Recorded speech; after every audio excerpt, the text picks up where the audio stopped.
এখানে যারা ছাত্র রাজনীতি করবে তারা হচ্ছে লেজুর ভিত্তির মধ্য দিয়ে একটি দলকে কিভাবে ক্ষমতা যেতে হবে, কিভাবে ক্ষমতা টিকিয়ে থাকতে হবে, এই ফোর্স হিসেবে ব্যবহার করা হয়। তাহলে ছাত্রদের কাজ যদি হয় কোন একটা দলকে ক্ষমতায় নেওয়া আর লাঠিয়াল বাহিনীর সেদিকে টিকিয়ে থাকা, তাহলে রাষ্ট্রে কিভাবে এগিয়ে যাবে আপনি আমাকে বলুন। তাহলে রাষ্ট্রের শুরু থেকে তো এই কাজগুলোই করা হয়েছে। এখানে রাষ্ট্র কখনো গড়ে উঠতে দেওয়া হয় নাই। এখানে একটা প্রক্সি ফোর্স হিসেবে এটাকে জাস্ট একটা গোলক ধাঁধার মতো ব্যবহার করা হয়েছে, আর একটা পক্ষ লুটে পুটে সব খেয়ে নিয়েছে।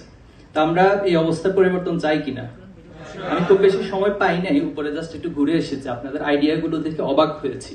এত চমৎকার চমৎকার আইডিয়া আপনাদের, এগ্রিকালচার নিয়ে আইডিয়া, প্রযুক্তি নিয়ে আইডিয়া, এরপর এডুকেশন সিস্টেম নিয়ে আপনাদের যে আইডিয়া গুলো, আমি সভাপতি ভাইকে বলেছি এগুলো একটু পিডিএফ করে আমাদেরকে দিবেন, পরের সময় ইনশাল্লাহ পড়বো। তো আমরা আশা করছি বাংলাদেশ যে সময়গুলো নষ্ট করেছে আমরা আর সময় নষ্ট হতে দিব না, কি বলেন আপনারা? এরপরে আমাদেরকে যে এক ধরনের গোলামীতন্ত্রের মধ্য দিয়ে ব্যবহার করা হয়েছে, আমরা আর ব্যবহার হব না, ব্যবহৃত হব না। আমরা নিজেরা এখানে দাঁড়িয়ে যাব এবং আমরা সত্য উচ্চারণ করব। এজন্য যদি জীবন দিতে হয়, তো জীবন তো আমার আবু সাইদ ভাই দিয়েছে, জীবন তো আমার হাদি ভাই দিয়েছে না? হাদি ভাই যে জীবন দিয়েছে, আমারও তো একদিন না একদিন তো যেতেই হবে। এমন কি কেউ আছেন যে না ভাই আমার যেতে হবে না?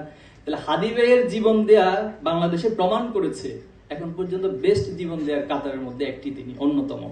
এবং অতীতের যত জানাজার রেকর্ড ছিল, হাদি ভাইয়ের জানাজার সব রেকর্ড ভঙ্গ করে দিয়েছে। তাহলে কেন এই মানুষটাকে মানুষ এত ভালো কেন বেসেছে? কেন তার প্রতি আবেগ প্রকাশ করেছে সবাই? একটাই কারণ, তিনি বাংলাদেশকে ভালোবেসেছে।